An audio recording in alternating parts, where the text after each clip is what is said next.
By 2027, one of the world's most powerful militaries believes a war could actually begin, and it's not in Europe or the Middle East. The United States has just approved its largest ever $11 billion weapons deal with Taiwan. While China openly warns that anyone helping Taiwan is playing with fire, Chinese aircraft carriers are moving closer, military drills are getting bolder, and timelines that once sounded theoretical are now being spoken out loud by generals and presidents. So here's the uncomfortable question. Are we quietly counting down to the next global crisis? Because what's happening around Taiwan right now isn't normal, and the consequences could reshape the entire world. The $11 billion arms package approved by the United States is being described as a weapons deal, but in reality, it's something much bigger. This isn't just about selling missiles, drones, or rocket systems. It's about changing the balance of power in one of the most sensitive regions on Earth. Taiwan sits just 100 miles from mainland China, and for Beijing, control of the island isn't optional or symbolic. It's central to China's long-term national goals. That's why every major arms sale to Taiwan sends shockwaves far beyond Taipei. So what makes this deal especially important is how Taiwan plans to use it. Instead of matching China ship for ship or plane for plane, Taiwan is focusing on what military experts call asymmetric defense. That means smaller, cheaper, but highly effective weapons designed to slow down or even stop a much larger invading force. Mobile rocket launchers and advanced drones and anti-tank missiles make any potential invasion far more costly and unpredictable. In simple terms, Taiwan isn't trying to win a war, it's trying to make sure China thinks twice before starting one. But this deal is also a political signal. It tells Beijing that the United States is willing to back its words with action, even as tensions rise. At the same time, it reassures U.S. allies in Asia that Washington hasn't stepped away from the region, and for Taiwan, it's a message of survival. For China, it's a challenge, and for the rest of the world, it's a reminder that decisions made quietly today could determine whether peace holds or breaks tomorrow. The year 2027 keeps appearing in conversations about Taiwan, and that alone should make people pay attention. This timeline didn't come from social media rumors or sensational headlines. It came from senior military leaders who study China's capabilities for a living. The idea is often called the 2027 window, and it refers to a period when China may believe it finally has the military strength, political conditions, and strategic advantage to move on Taiwan. That doesn't mean war is guaranteed, but it does mean the risk sharply increases. So why 2027?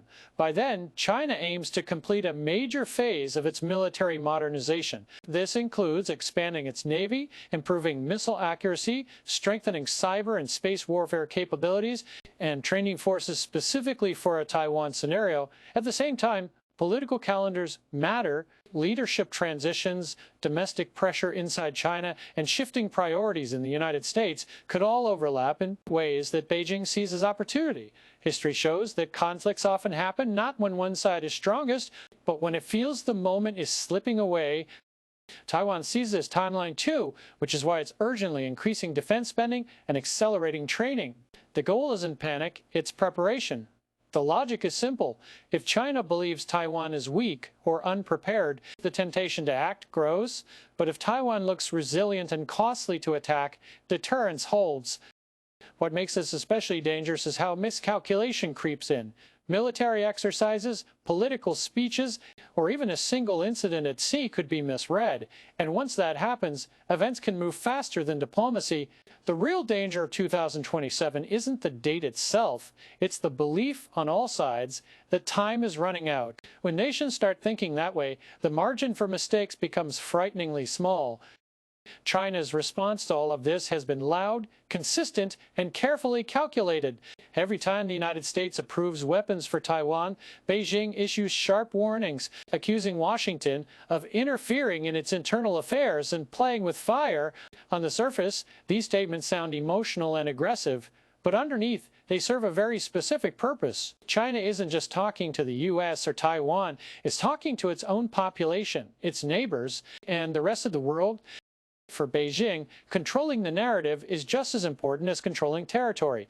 By framing U.S. arms sales as reckless and dangerous, China tries to present itself as the victim rather than the aggressor. This messaging is designed to discourage other countries from supporting Taiwan, to plant doubt about whether the U.S. would truly stand firm in a crisis. If enough uncertainty exists, China gains leverage without ever firing a shot.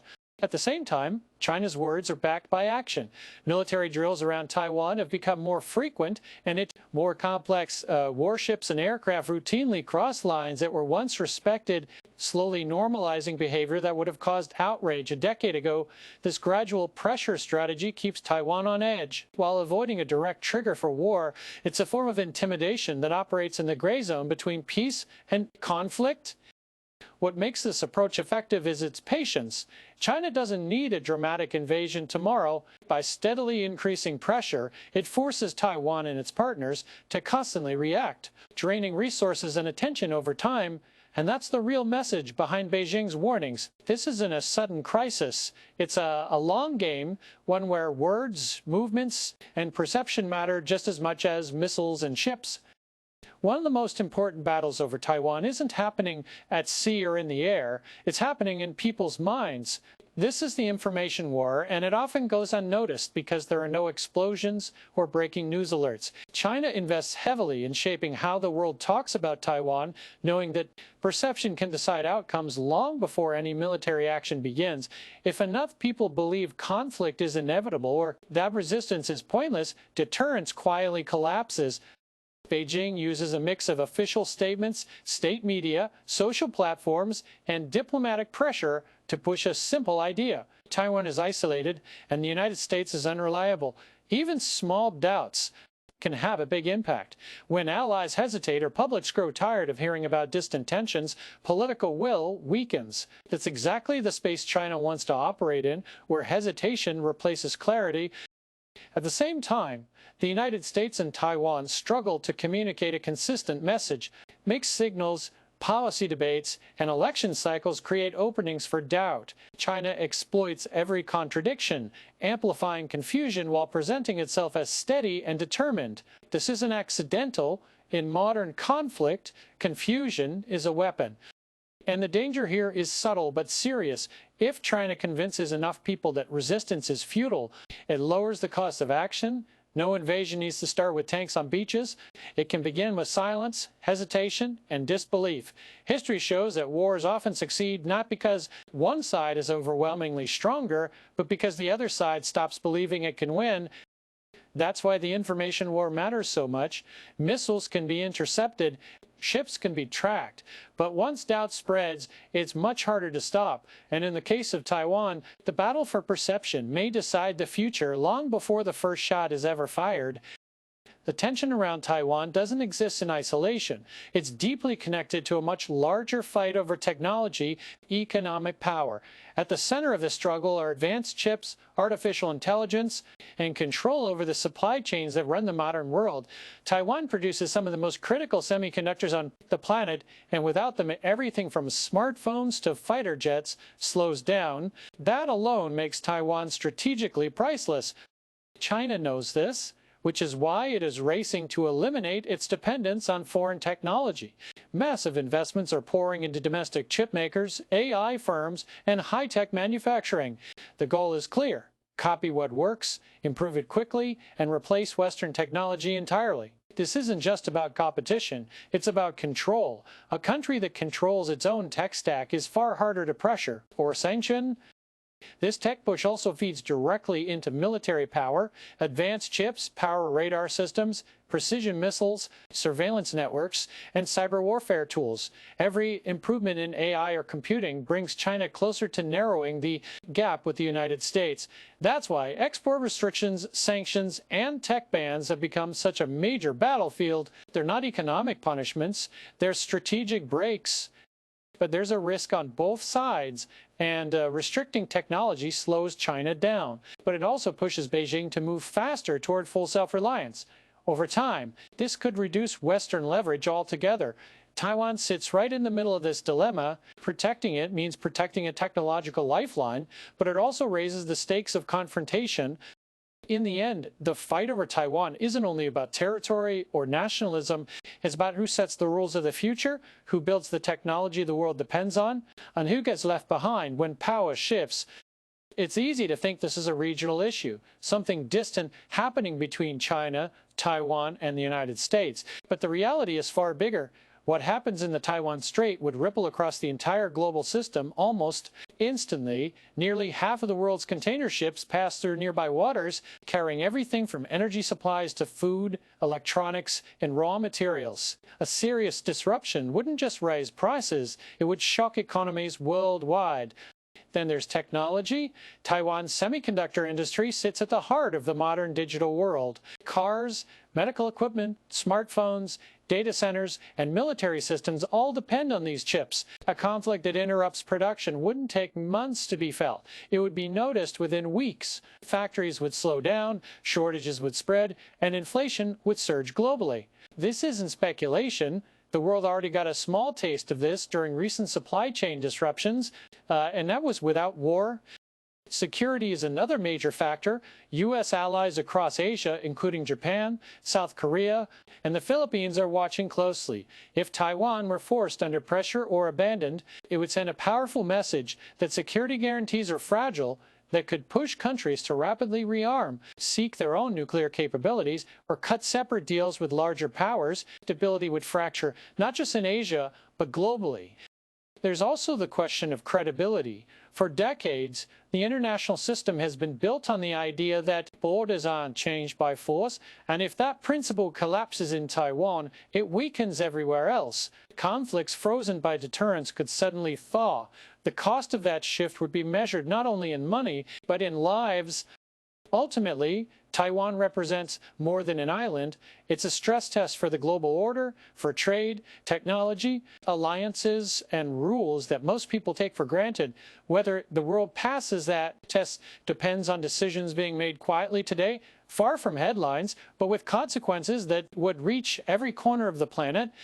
So what happens next? The most honest answer is that no one truly knows, but there are a few paths that matter more than the rest. The first is the continuation of the uneasy status quo.